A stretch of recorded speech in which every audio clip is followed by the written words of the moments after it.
All right, let's do simplifying a radical the same way I showed in the notes, but this is another example where there is a number already on the outside, which you have to do a little something extra there as well.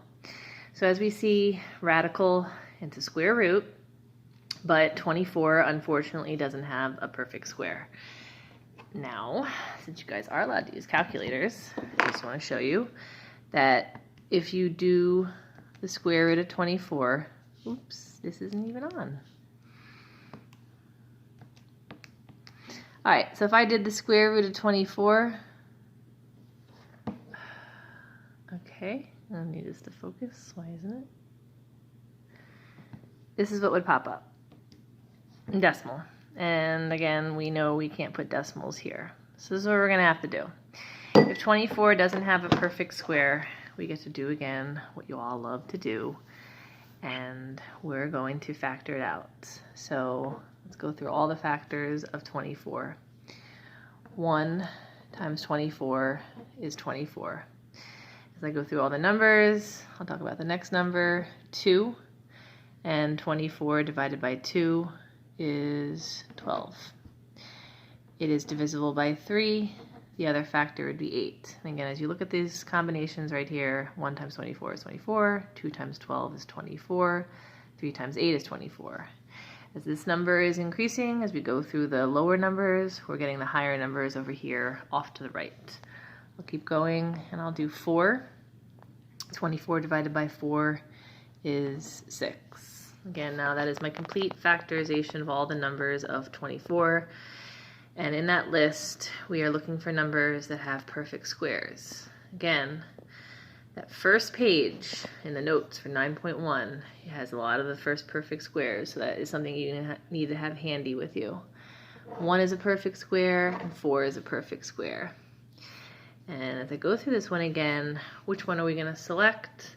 We're going to select the higher one. So this combination of 4 and 6, again, because 4 is the larger perfect square as if I'm comparing it to the number 1.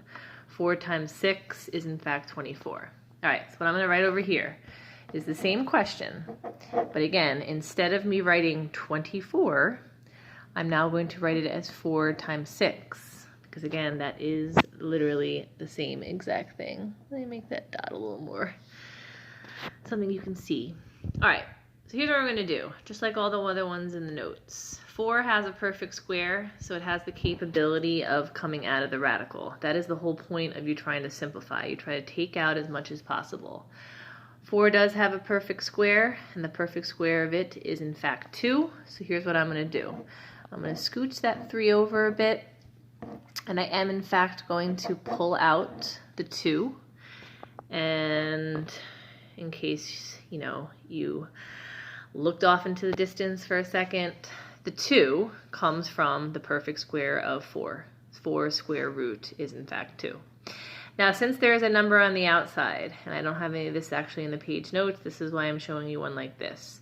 That 3 is still there. The 2 is on the outside. They're side by side now. So if two numbers are side by side, what am I going to do with them? I in fact even put parentheses around it. So I'm going to multiply those two numbers. What is 3 times 2? It is in fact 6. And again, the radical 6 is going to stay over there forever. That 6 doesn't have a perfect square. I'm talking about this one right here. So that's never going to leave the radical, ever. So here is our simplified answer. And again, it's pretty much like the other ones in the exact notes, but there's just the little extra step at the end, because again, if a number is on the outside, you do have to multiply it by that number once you pull out whatever you pull out. So again, the simplified answer of that would be 6 radical 6.